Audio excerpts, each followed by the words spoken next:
इसलिए भगवान कहते हैं ते अपि चाति तरन्त्येव मृत्युम श्रुति परायण। देखो, मृत्यु के समय जो जीव को दुख होता है ना, वो क्यों होता है कि जिस धन को बढ़ाता रहा, इकट्ठा करता रहा, महत्व बुद्धि उसमें लगाए रखी, वो धन छूट रहा है।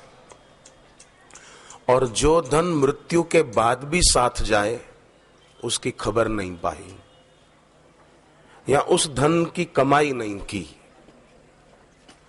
जिसको धन मानते रहे वो छूट रहा है। ये तो ऐसा हुआ कि सीढ़ियां चढ़कर कोई आदमी ऊपर गया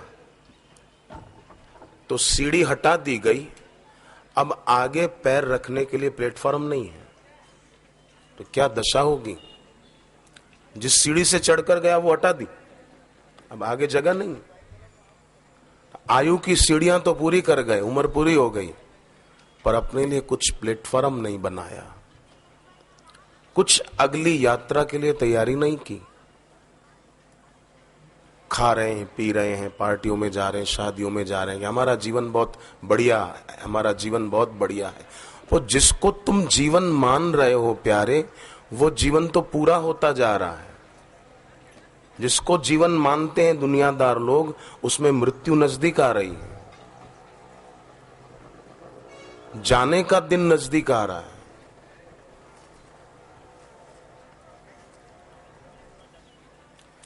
उन राहों को चुना था जिनकी ना कोई मंजिल, कितना समय गंवाया पर हुआ ना कुछ भी हासिल। कितने गलत जिए थे एहसास तब वो होगा, दुनिया से जब विदा हो कोई न साथ होगा। रिश्ते जो दिख रहे थे वो साथ तब न देंगे, जिनके लिए किया सब वो कुछ न कर सकेंगे।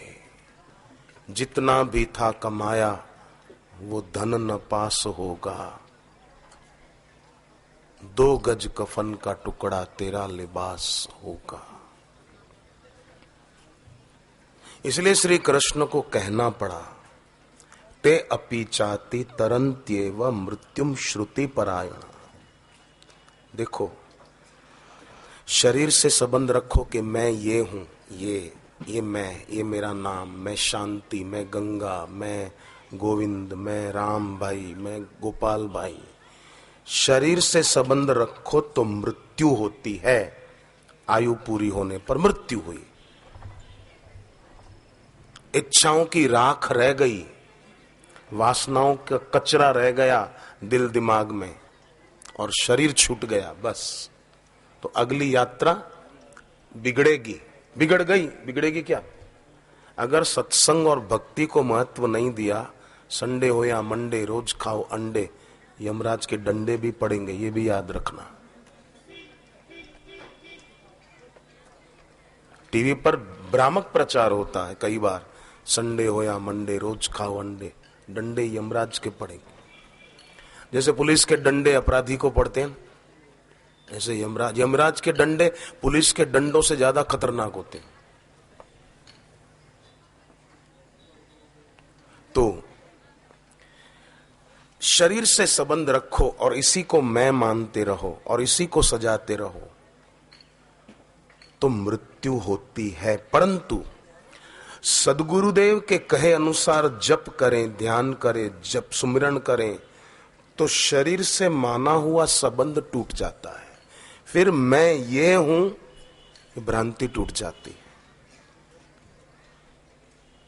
जैसे पंडाल दिख रहा है, पाइप दिख रहे हैं, स्पीकर दिख रहे हैं, ये कैमरा दिख रहे हैं, तो हम कैमरा नहीं है, हम पाइप नहीं है, हम ये टेंट का कपड़ा नहीं है। दिखने वाली वस्तु और देखने वाला अलग है। ऐसे ही दिखने वाला ये शरीर और देखने वाले हम अलग हैं। हमारी एकता इसके साथ नहीं है, हमारी एकता ईश्वर के साथ है। देखो, एक है जोड़ा हुआ संबंध, ठीक है, बच्चा जन्मा, किसी का बेटा हुआ, कोई उसके माता पिता हो गए, है ना, ये मेरा बच्चा होगा। तो कोई उसका मामा हो गया, माँ का भाई बोले मामा, मामा बोलेगा ये मेरा भांजा जन्मा। कोई उसकी मासी हो गई, कोई बुआ, कोई मौसा जी, कोई फूफा जी, कोई चाचा, कोई ताऊ जी। ये संबंध हैं जोड़े हुए। ठीक बात है ना, बच्चा जन्मा तो ये संबंध जोड़ा है, जुड़ा हुआ नहीं है। तो एक संबंध है जोड़ा हुआ दुनिया से, लोगों से, और एक संबंध है जुड़ा हुआ, वो है ईश्वर से। पर होता क्या है कि जुड़े हुए की खबर नहीं और जोड़े हुए में ममता बहुत हो जाती है। ये मेरा दोस्त है, ये मेरी सहेली है। जब मां कैकेयी जी ने राम जी को 14 साल का वनवास दिलाया और मेरे बेटे भरत को राजगद्दी मिले, ये वरदान मांगा, तो जब राम जी के वन गमन के बाद भरत जी ननिहाल से लौटे हैं, तो भरत जी को सारी बात सुनकर बड़ा आश्चर्य लगा कि कमाल है, मां पुराने सच्चे जुड़े हुए संबंध को भूल गई और जोड़े हुए संबंध में इतनी ममता मेरी मां की। जुड़ा हुआ संबंध ईश्वर से है, जोड़ा हुआ मेरे से है। जन्म के बाद मेरा और मां कैकेयी का रिश्ता हुआ ना, तो जोड़ा हुआ नया है, जुड़ा हुआ पुराना ईश्वर के साथ है। तो मां मंथरा के संग के कारण, बुरे संग के कारण मेरी मां जोड़े हुए को महत्व दे रही है और जुड़े हुए से विमुख हो रही है। तो ये तो ठीक नहीं ना। तो भरत जी ने पहला काम क्या किया, अपनी मां को मां कहकर बुलाना बंद कर दिया और महारानी कैकेयी कह के बुलाते थे। क्यों? क्योंकि भरत जी चाहते थे कि मेरी मां वो जोड़े हुए संबंध को ही महत्वपूर्ण न माने, जुड़े हुए ईश्वर से जो संबंध जुड़े हुए उसको महत्वपूर्ण माने। तो क्या लाभ होता है? सदगुरु के कहे अनुसार श्री कृष्ण कहते हैं 13वां अध्याय भगवत गीता 25वां श्लोक कि अगर सदगुरु के कहे अनुसार जप ध्यान साधना करोगे तो शरीर से माना हुआ संबंध टूट जाएगा।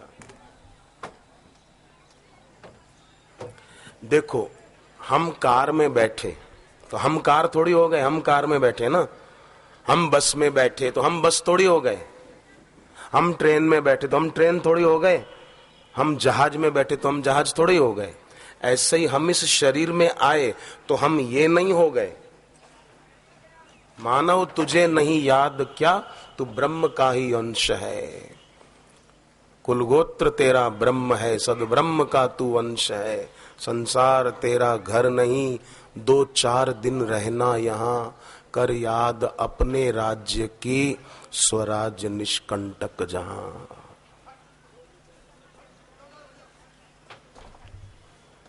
पर महत्व दुनिया की चीजों को और इसको दिया जा रहा है।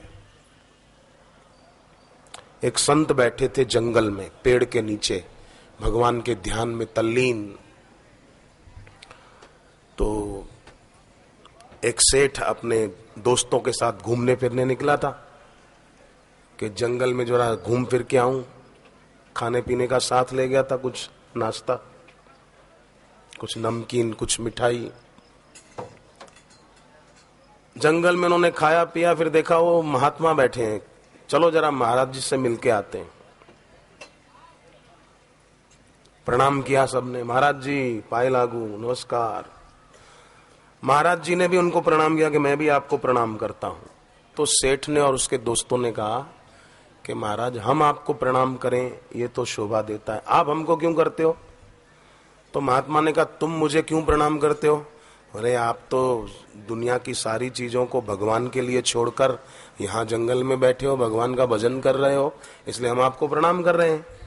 तो संत ने कहा मैं भी इसलिए आपको प्रणाम करता हूं कि मैंने तो भगवान के लिए दुनिया की चीजों को छोड़ा, तुम तो दुनिया की चीजों को पाने के लिए ईश्वर को ही भूल बैठे हो, ईश्वर को ही पीठ दिए बैठे हो। जो छूट ही जाएगा उसको रहने वाला मान लिया और जो रहने वाला है उसको पीठ दे दी। कितना घाटे का काम है, पर उधर नजर नहीं जाती ना। विवेक की कमी है। कार बढ़िया हो, बहुत अच्छी कार हो, नई कार हो, परंतु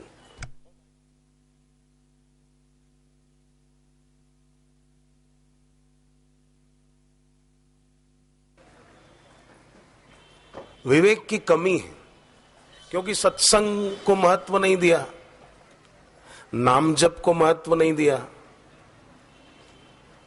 सुबह उठ के बस चाय बन गई, दूध गर्म कर दिया, चाय वालों ने चाय पी, दूध वालों ने दूध पिया, बिस्किट वालों ने बिस्किट खाए, काम पर गए, बच्चे स्कूल गए, बड़े लड़के कॉलेज गए, भाई लोग दुकान धंधे पर गए, बहनें घर के काम में, दिन पूरा हो गया।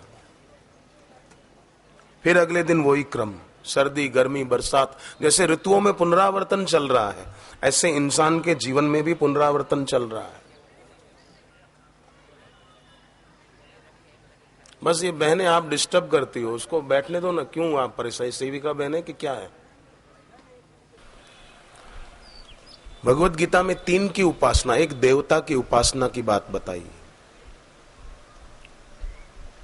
दूसरी सदगुरु की उपासना की बात बताई, और तीसरी भगवान की उपासना की बात बताई। तो सदगुरु की उपासना को श्री कृष्ण ने महत्व क्यों दिया? इसीलिए दिया कि शरीर से संबंध जोड़े हुए ही अगर मर गए तो फिर दूसरे शरीर लेने पड़ेंगे, कहां जाएंगे? फिर पुनरअपि जननम पुनरअपि मरणम, शंकराचार्य जी ने जो कहा, तो फिर वो होगा। पर अगर सदगुरु के कहे अनुसार साधन भजन जप तप किया तो शरीर से माना हुआ तादात्म्य टूट जाएगा, शरीर की मृत्यु अनुभव होगा कि मेरी नहीं है। वासांसि जीर्णानि यथा विहाय नवानि गृह्णाति नरो पराणि। रात को सोने से पहले जो भाई जो बहनें जप करके सोते हैं ना, उनको मृत्यु के समय मूर्छा नहीं आती, सजाग रहते।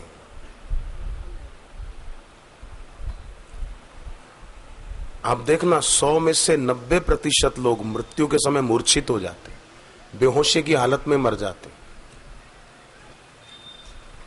पर जो जप करके सोते हैं रात को भी थोड़ा सा मानसिक, सुबह माला से करें, रात को मानसिक करें, हे हरि, हे भगवान, हे नाथ, हे प्रभु, हे भगवान, तुम सर्वव्यापक हो, पर मैं आपको देख सकूं ऐसी मेरे को दृष्टि दे दो। मैं छूट जाने वाले में महत्व बुद्धि कब तक करूंगा? मैं संयोग में वियोग कब देखूंगा? हे हरि, मेरे को ऐसी दृष्टि दे दो, मैं संयोग में वियोग को देख पाऊं। संसार में हर संयोगों का अंत निश्चित है और वियोग उसमें छुपा हुआ है ही। कल्पना कीजिए कोई आदमी जंगल में बैठा है, सामने से एक जहरीला सांप रेंगता हुआ आ रहा है उसी की तरफ। वो आदमी उठा और सूखे पत्ते उठाकर सांप के ऊपर डाल दिए। अब सांप दिखना बंद हो गया, पर क्या सांप की गति भी बंद हो गई? नहीं हुई, वो उसी की तरफ चला आ रहा है। खतरे की प्रतीति न होने से खतरा खत्म नहीं हो गया है। जख्म पर सूखी पट्टी बांध देने से जख्म मिट नहीं जाएगा। संसार में खा रहे हैं, पी रहे हैं, घूम रहे हैं, काल की प्रतीति नहीं हो रही है, पर काल आ रहा है नजदीक। सांप दिख नहीं रहा है, पत्ते डाल दिए, पर सांप उसी की तरफ आ रहा है। इसलिए समझदारी इसमें है कि व्यक्ति इस जीवन को भी आनंदित, रसमय और भक्तिमय बनाए, और ऐसा तो भक्तिमय बनाए कि इस शरीर के छूटने के बाद की यात्रा भी बढ़िया हो जाए। ये लोक सुखी परलोक सुखी, इसी में जीवन की सार्थकता है। तो भगवान कहते हैं सदगुरु के कहे अनुसार करो जप, ध्यान, उपासना आदि। पर होता क्या है, कई बार ऐसे सदगुरु जो मानव मात्र का भला चाहते हैं, उनका विरोध कुछ लोग करने लग जाते हैं और उनके प्रति अश्रद्धा रखते हैं। ऐसे सदगुरु के प्रति अश्रद्धा होगी तो गुरु में अवगुण दिखेंगे, दोष दिखेंगे, गुण दिखेंगे ही नहीं। जैसे शाकुनी को श्री कृष्ण में अवगुण ही अवगुण दिखते थे, दुर्योधन को भगवान कृष्ण में दोष ही दोष दिखते थे, क्योंकि उनकी श्रद्धा नहीं थी। तो ऐसे ही कुछ लोग होते हैं जिनको ईश्वर को पाए हुए संत में भी दोष ही दोष दिखते हैं।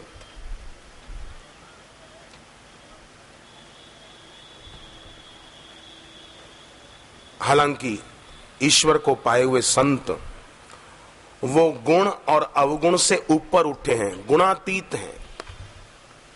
ब्रह्मानंद स्वामी ने कहा, त्रिगुणातीत फिरत तनु त्यागी, रीत जगत से न्यारी।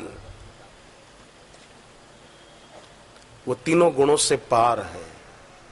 ऐसे गुरु अगर दीक्षा देते हैं तो भी हमारी भलाई के लिए, ऐसे सदगुरु हमें सत्संग देते हैं हमारी भलाई के लिए, हमारी सर्वांगीण उन्नति के लिए।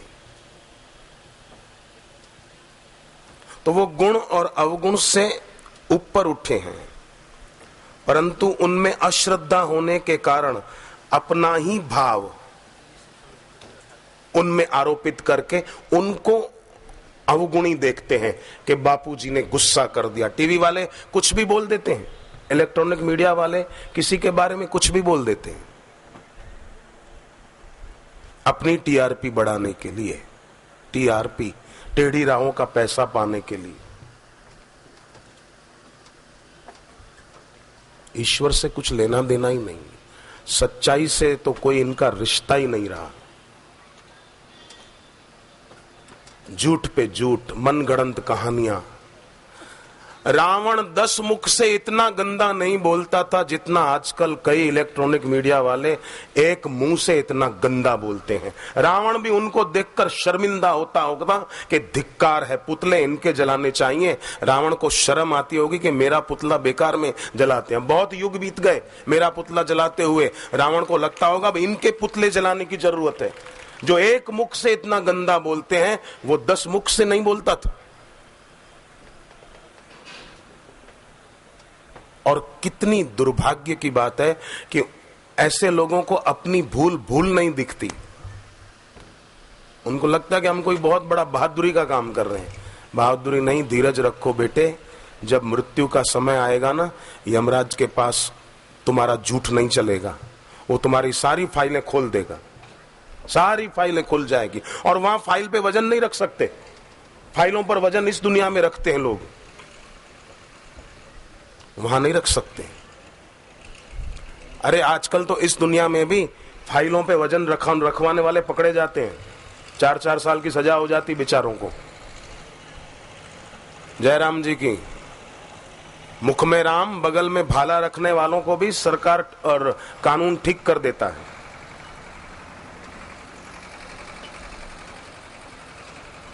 एक आदमी ऑफिस में बैठा था, सरकारी आदमी था, तो कोई आदमी आया अपना काम करवाने के लिए, साहब हमारा जरा ये काम, इसके लिए आप सिग्नेचर कर दीजिए। बोले वजन रखो, वजन रखो फाइल पे। तो उसने बेचारे ने 4000 रुपए रख दिए फाइल के। वजन समझ गए ना आप, वजन समझ गए ना बहने, भ्रष्टाचार, रिश्वत, वजन रख, वजन फाइल पे वजन रख। तो उसने 4000 रुपए जेब से निकाल के रखे कि साहब अब तो कर दो। तो उस साहब ने कहा ऊपर देख, दीवार पे तस्वीर किसकी लगी है? बोले गांधी जी की है। गांधी जी क्या दिखा रहे हैं? बोले ऐसे गांधी जी का हाथ का पंजा ऐसे था। बोले गांधी जी भी कह रहे हैं 5 रख, 5, 4 नहीं 5 रख। अब गांधी जी का हाथ, कितने बड़े राष्ट्रपिता महात्मा गांधी जी, सम्मान करने योग्य व्यक्ति, और उसका हाथ आशीर्वाद की मुद्रा में है, तो उनका भी ये गलत अर्थ लगा रहे हैं कि गांधी जी कह रहे 5 रख। तेरी गिरी हुई मानसिकता तू महात्मा गांधी जी पर क्यों थोप रहा? वो कहां और तू कहां? वो कहां गंगा का पानी और तू कहां गटर का पानी।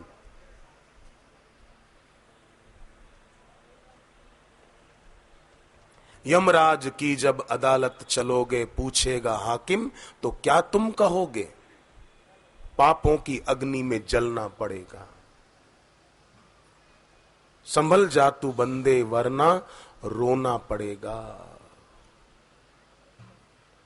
देखो, करना मनुष्य के हाथ में है और होना ईश्वर के हाथ में है ना। कर्मण्येवाधिकारस्ते, तो करना इंसान के हाथ में है और होना फिर जो होगा वो उसकी तरफ से होगा, ईश्वर की तरफ से होगा। इसलिए करना हमारे हाथ में है। हम जप करें, एकादशी आए तो उपवास करें, दिन में थोड़ी देर मौन रखें, मूर्खों की परंपरा का पालन न करें,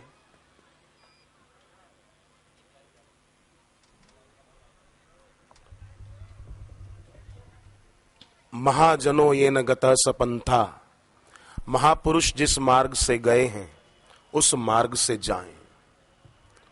इसने ऐसा किया तो हम भी करें। अरे नहीं नहीं, हमारी जगह पर विवेकानंद होते तो क्या करते, मेरी जगह पर मीरा होती तो क्या करती, मेरी जगह पर शबरी होती तो वो क्या करती, मेरी जगह पर अनुसुया होती तो क्या करती, मेरी जगह पर अगर महाराष्ट्र के संत नामदेव होते तो क्या करते। संसार के भोगों में उलझे हुए लोगों की नक्कल बुराई के आगमन का द्वार बन जाएगी। इसने ऐसा फैशन किया तो मैं भी करूं। अरे नहीं नहीं, क्या जरूरत है। कई लोग बाजार से कोई चीज खरीदते हैं ना, बोले ये भी खरीद लो, ये भी खरीद लो, क्या हर्जा है। अरे क्या हर्जा है, नहीं क्या जरूरत है। आइसक्रीम खा लो, क्या हर्जा है। अरे क्या जरूरत है, घर से नाश्ता करके आ, फिर जरूरी है कचरा पेट में डालो। कई लोग अपने पेट को मानो आटा पीसने की चक्की मानते हैं, जो भी आया खा लो, बिस्किट मिला खा लो, पान मसाला खा लो, ये खा लो। आप देखना, कई लोग मोटरसाइकिल पे या स्कूटर पे गए, पान की दुकान के पास गाड़ी रोकी, ला भैया जरा एक देना, पाउच लिया, दांत से फाड़ा, देखा भी नहीं अंदर छिपकली की पूंछ है कि सुअर की मूंछ है, क्या है अंदर देखा नहीं, सीधा मुंह में डाल दिया। तू पढ़ा लिखा है प्यारे, जरा देख तो सही अंदर क्या है, और ये काय से बनता है पान मसाला, तो सीधा मुंह में डाल दिया। तो जन्म और मृत्यु के बीच का जो अवसर है उसको यूं ही गंवाना नहीं है। भगवान गीता में कहते हैं असक्तिर न अभिष्वंग। देखो, अमुक वस्तु के बिना नहीं चलेगा, अमुक व्यक्ति के बिना मेरे को नहीं चलेगा, अमुक से मिले बिना नहीं चलेगा। ये जो वस्तु, व्यक्ति और परिस्थिति में प्रिय बुद्धि है, इसको शक्ति बोलते, शक्ति। और इन वस्तु, व्यक्ति और परिस्थिति में शक्ति ना हो, ममता ना हो, उसको असक्ति बोलते हैं, असक्ति। तो गीता का शब्द है ये अशक्ति। एक आसक्ति शब्द होता है, एक गीता का असक्ति। भगवान कहते हैं असक्तिर न अभिष्वंग पुत्रदार ग्रहादिशु, इसमें न हो। जैसे अभी हम लोग यहां बैठे हैं, अभी गुरुदेव आएंगे, सत्संग पूरा होगा, फिर जाएंगे, तो जाने के बाद तुरंत कौन आएगा इधर। या समझो शाम का सत्संग भी पूरा हो जाए, फिर आप लोग जाएंगे, तो तुरंत इधर लौट के कौन आएगा। वही आएगा जिसकी कोई चीज इधर छूट गई। अरे कि मेरा मोबाइल उधर छूट गया, मेरा चश्मा उधर रह गया, मेरी बैग, मेरी थैली, मेरा आसन, मेरी टोपी। वो आएंगे कि मेरी चीज रह गई। उसी प्रकार जब मौत आती है, जीव शरीर छोड़कर जाता है, तो दोबारा संसार में जन्म लेकर वही आता है जिसकी दुनिया की चीजों में मेरे पने की बुद्धि रह गई। मेरी जमीन, मेरी प्रॉपर्टी, मेरी ज्वेलरी, मेरा पैसा, उसको फिर से आना पड़ता है। पर जिसने वहां से ममता हटा ली, उसको फिर लौट के आना नहीं पड़ता। इसलिए श्री कृष्ण कहते हैं ते अपि चाति तरन्त्येव मृत्युम श्रुति परायण। अब देखो, कृष्ण भगवान तो वही थे, पर गोप गोपियों की दृष्टि कैसी थी श्री कृष्ण के प्रति, युधिष्ठिर की सोच कैसी थी। अर्जुन की दृष्टि कैसी थी भगवान कृष्ण के प्रति, द्रौपदी की दृष्टि कैसी पवित्र थी, और शाकुनी दुर्योधन की कैसी थी, ये सोचो आप। श्री राम तो वही थे, पर मंथरा की दृष्टि कैसी थी राम जी के लिए, शूर्पणखा की दृष्टि कैसी थी राम जी के लिए, और शबरी की दृष्टि कैसी थी राम जी के लिए। राम जी तो वही है। जाकी रही भावना जैसी, प्रभु मूर्ति तिन देखी तैसी।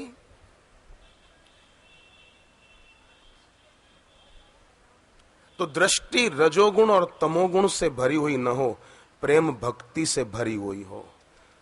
मंथरा और शूर्पणखा की दृष्टि खराब थी, शाकुनी और दुर्योधन की दृष्टि खराब थी।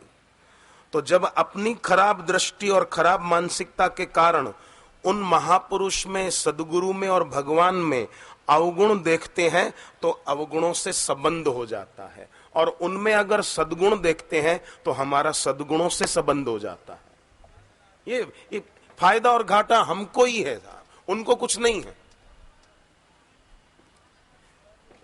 एक युवक ने संत को कहा, मैं श्री कृष्ण को भगवान नहीं मानता हूं। संत ने कहा कि श्री कृष्ण तेरे पास कभी प्रमाण पत्र लेने आए थे क्या? वो चुप हो गया, एकदम जीरो पे आउट। जैसे कोई क्रिकेटर जीरो पे आउट होता है तो कैसा कार्टून दिखाते हैं। संत ने कहा, बोल बोल, तू कहता है मैं श्री कृष्ण को भगवान नहीं मानता, उन्होंने कभी तेरे से सर्टिफिकेट मांगा कि तू मेरे को प्रमाण पत्र दे मेरा भगवान होने का? तू नहीं मानेगा तो तुझे घाटा है, उनकी भगवत्ता कम नहीं हो जाएगी, और तू मानेगा तो उनकी भगवत्ता बढ़ नहीं जाएगी। वो तो अपनी महिमा में मस्त है। तू मानेगा तेरे को फायदा होगा, तू जप करेगा उनके नाम का तुझे फायदा होगा, तेरे बिगड़े काम संवर जाएंगे। तो अपनी खराब मानसिकता के कारण ऐसे महापुरुष में अगर अवगुण देखेंगे तो अवगुणों से संबंध हो जाएगा। इसलिए समझदार व्यक्ति वो ज्ञानी महापुरुष की क्रिया और आचरण को न देखकर उनके प्रति आस्था अटल रखता है। जैसे दुर्वासा जी थे, उन्होंने श्री कृष्ण को अपनी खीर खाई हुई कहा कि ये मुंह पे लगा लो। अब आज का कोई इलेक्ट्रॉनिक मीडिया वाला होता तो कैमरा लगाता, ये देखिए दुर्वासा जी कितना गुस्सा कर रहे हैं, श्री कृष्ण को कहते हैं मेरी खाई हुई खीर तुम अपने चेहरे पे लगाओ, ये देखिए हम आपको दिखा रहे हैं। वो ऐसा ही करते कमबख्त। दुर्वासा जी की कैसी सोच थी, दुर्वासा जी ने खुद खीर खाई और कहा कि ये झूठी खीर अपने शरीर पे लगाओ, और भगवान कृष्ण ने लगा ली, पर पैर के तलवे में नहीं लगाई कि महापुरुष का प्रसाद है। दुर्वासा जी ने कहा पूरे शरीर पे लगाई, पैर के तलवे पे क्यों नहीं लगाई? बोले आपका प्रसाद है भगवान, वो पैर के तलवे में कैसे लगाऊं? तो दुर्वासा जी ने कहा बस पैर का तलवा ही संभालना, बाकी तुम्हारा शरीर वज्र का हो गया। और शिकारी ने तीर मारा, वो श्री कृष्ण के पैर के तलवे में लगा था। ऐसी कथा आती भागवत में, पैर के तलवे में शिकारी का तीर लगा था, और श्री कृष्ण भगवान ने अपनी लीला समेटी थी और अपने धाम में चले गए थे। तो ये उनके बाह्य आचरण को देखें, अपने आचरण को व्यक्ति देखें ना, कि अभी तक मैंने अपना आचरण क्यों नहीं सुधारा, मैंने अपने आचरण में भक्ति, ज्ञान, वैराग्य मैं क्यों नहीं ला सका। उल्टा उन महापुरुषों की आलोचना करे तो महापुरुष को तो नुकसान नहीं होगा, पर भविष्य में उस व्यक्ति को भगवत प्राप्ति रूपी परम लाभ से वंचित रहना पड़ेगा।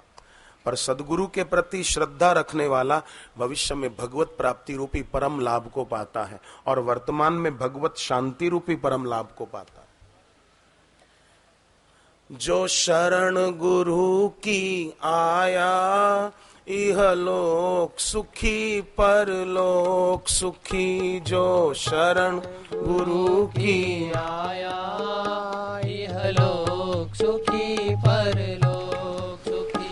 हरि ओम हरि ओम हरि ओम हरि ओम हरि ओम हरि ओम हरि ओम हरि ओम। जीवन सुखमय कर देते हैं, जीवन सुखमय कर देते हैं, जीवन सुखमय कर देते हैं, जीवन सुखमय कर देते हैं। मन में जो इन्हें बिठाया, इहलोक सुखी परलोक सुखी। मन में जो इन्हें बिठाया, इहलोक सुखी परलोक सुखी। हरि ओम हरि ओम हरि ओम हरि ओम हरि ओम हरि ओम हरि ओम।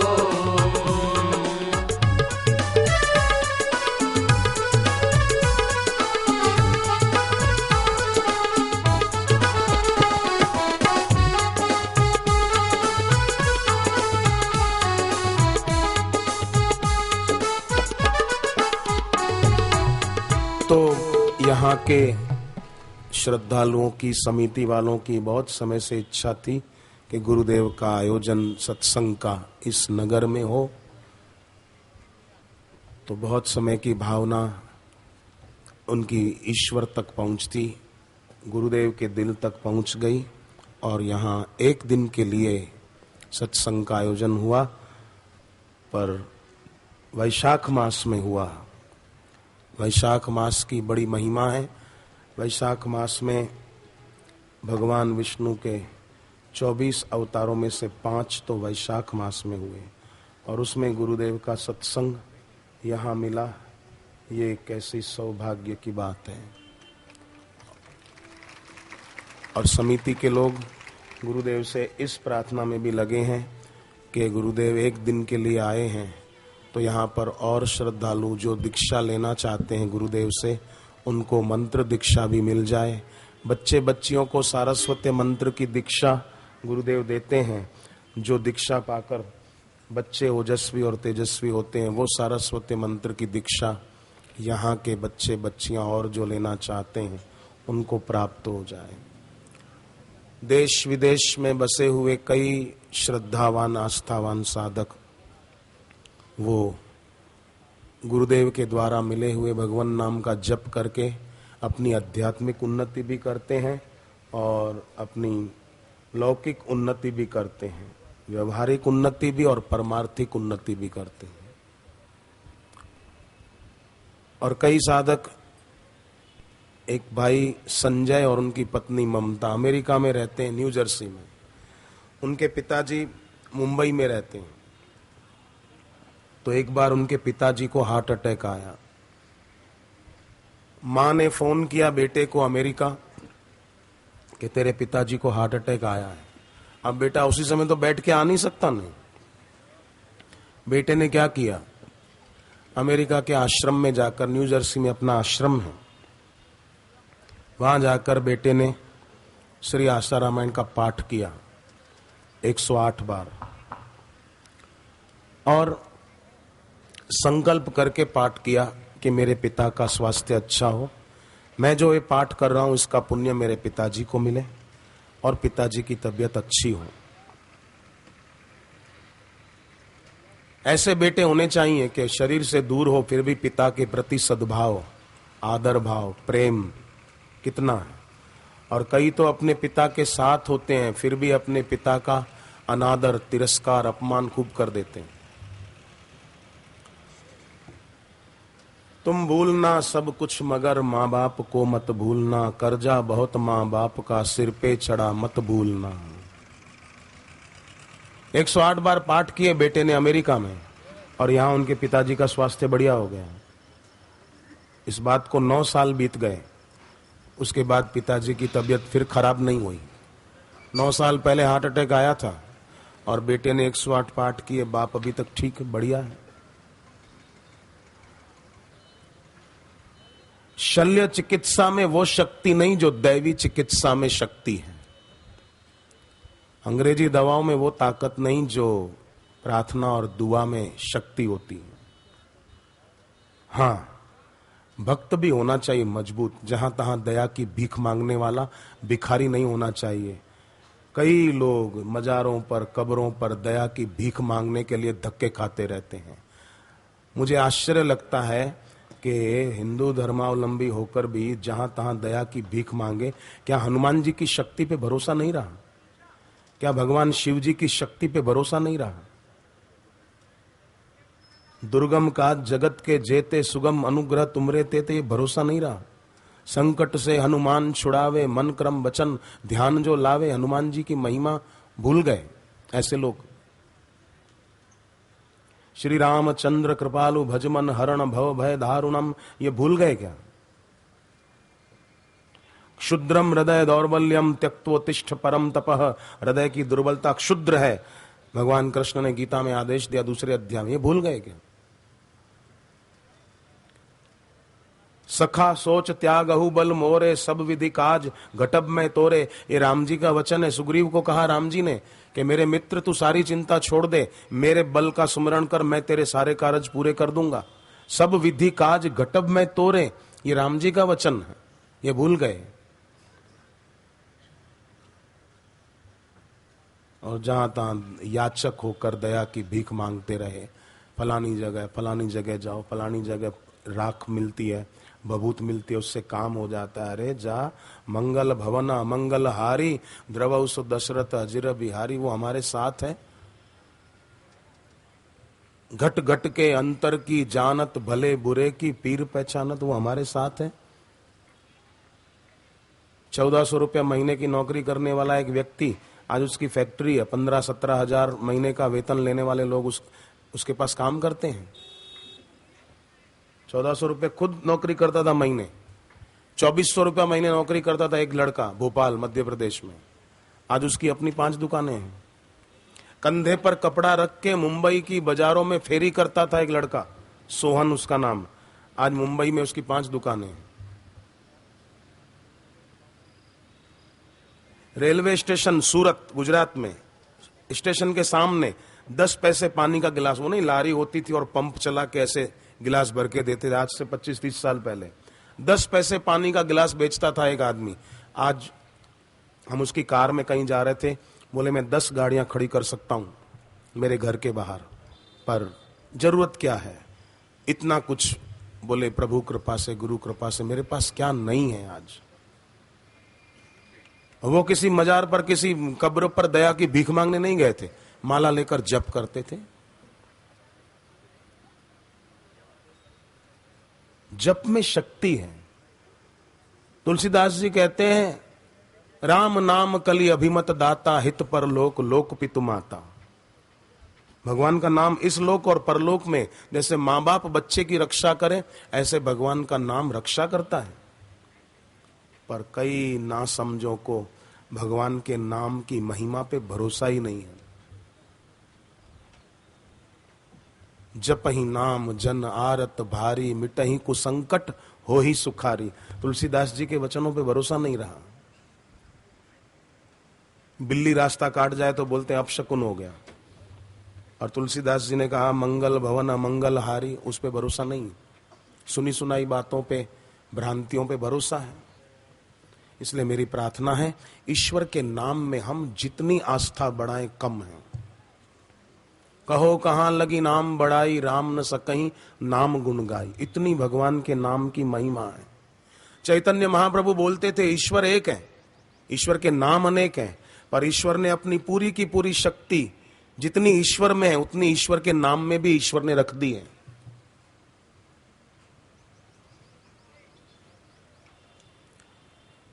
किसी समय में, मतलब कुछ साल पहले, उत्तर प्रदेश के राज्यपाल थे, आपको नाम याद आ जाएगा, सूरजभान सिंह।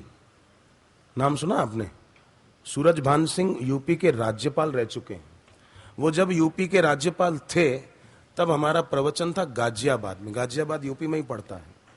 गाजियाबाद में सत्संग था तो सूरजभान सिंह आए थे सत्संग में, तब वो राज्यपाल थे। सत्संग में 1.5 घंटा करीब बैठे रहे।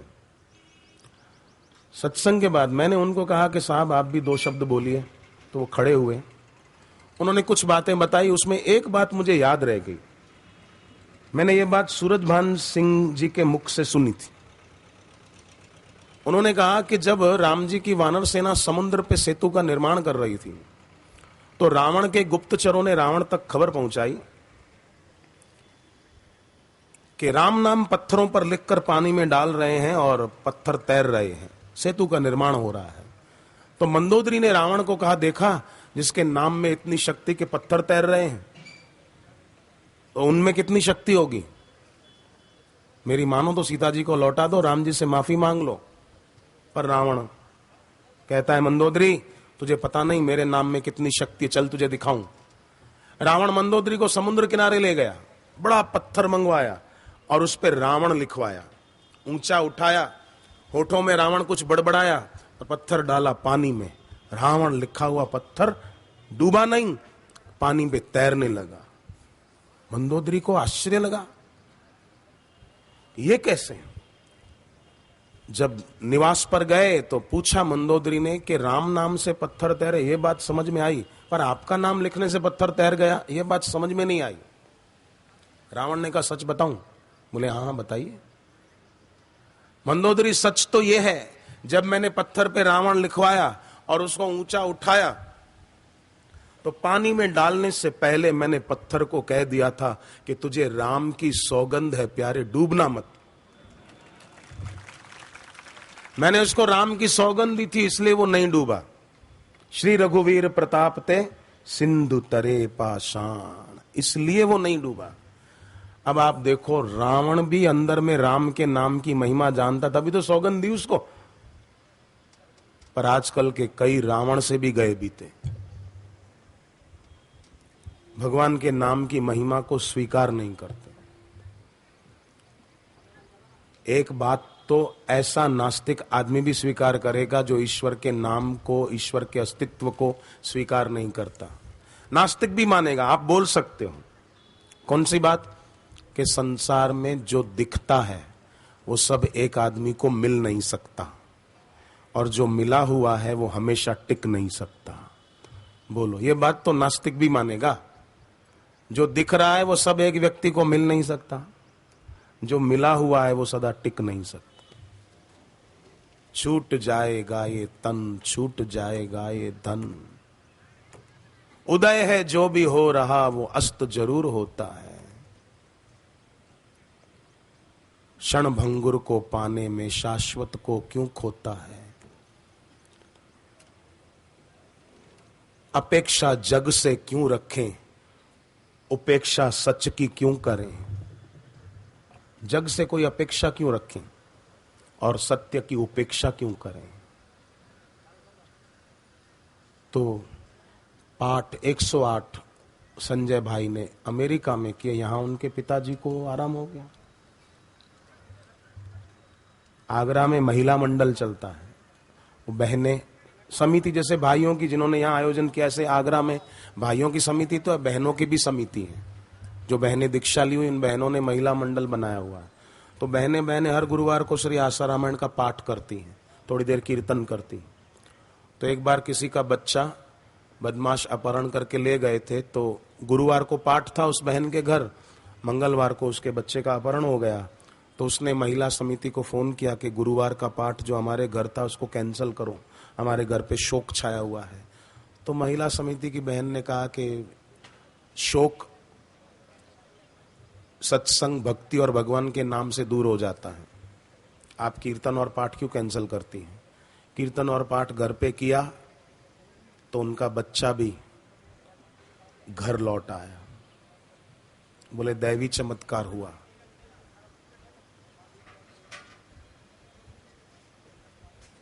दारू के नशे में वो लोग बेहोश हो गए, मैं भाग आया, गुरुदेव की प्रेरणा हुई, ऐसे घर पहुंच गया।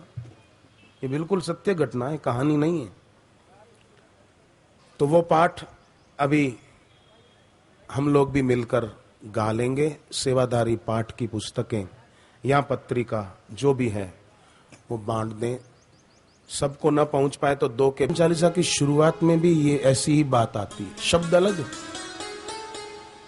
श्री गुरु चरण सरोज रज निज मन मुकुर सुधारी, बरनौ रघुवर विमल जसु, जो दायक फल चारी। चारों फल धर्म अर्थ काम और मोक्ष चारों की प्राप्ति हो। व्यक्ति का जीवन धर्ममय हो, व्यक्ति अर्थ से संपन्न हो, कामनाओं के अधीन न हो। कामना पूर्ति ही जिसके जीवन का लक्ष्य न हो। बहते हुए पानी की तरह जो नीचाइयों की ओर बहता जाता है वो अपने आप का दुश्मन है, और अग्नि की ज्योति की तरह जो ऊंचा उठता है वो अपने आप का मित्र है। और ऐसा वो हो पाएगा जो निज मन मुकुर सुधारी। रोग शोक संहार, रोग और शोक भी दूर हो जाए, आदमी बीमारियों के अधीन भी ना हो। दवा दवा जब देखो तब दवाइयां खा रहे हैं, वो भी ना हो। एक बच्चा जन्मा, माँ बाप ने देखा कि थोड़े दिन में कि इसको दिखाई नहीं दे रहा है, डॉक्टर के पास गए दिल्ली। डॉक्टर ने कहा कि अमुक दवाई इसके आंखों में डालते रहो, 10 दिन बाद आप आ जाना, ऑपरेशन करेंगे, 10,000 रुपए से भी ज्यादा खर्च होगा, और फिर भी आंखों की रोशनी लौट आएगी, हम गारंटी नहीं देते हैं। बच्चे को लेकर माँ बाप आए घर, और ये पाठ जो अभी हम लोग कर रहे हैं, कटोरी में पानी भर के रखते, गहरा श्वास लेके रोकते, गणपति भगवान का स्मरण करते कि हमारे बच्चे की आंख सही हो जाए, इसलिए हम ये पाठ कर रहे हैं। पाठ पूरा होता, जल जो रखा होता था वो बच्चे की आंखों पर थोड़ा छांटते, थोड़ा उसके सिर पर छांटते, फिर पाठ करते। ऐसा 7 दिन उन्होंने किया। बच्चे की आंखों की रोशनी लौट आई, दैवी चिकित्सा हो गई। उस डॉक्टर ने पूछा कि आपने कहीं और इलाज कराया है क्या? बोले नहीं, हमने शल्य चिकित्सा नहीं, दैवी चिकित्सा कर ली। जो बात दवा से नहीं होती वो दुआ से हो जाती है। संकट हरे मिटे सब पीरा, जो सुमिरे हनुमत बलबीरा। नासे रोग हरे सब पीरा, जपत निरंतर हनुमत बीरा।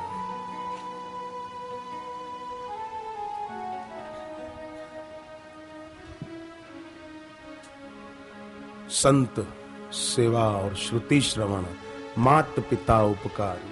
संत सेवा और श्रुति श्रवण, मात पिता उपकारी। धर्म पुरुष जन्मा कोई, पुण्यों का फल भारी।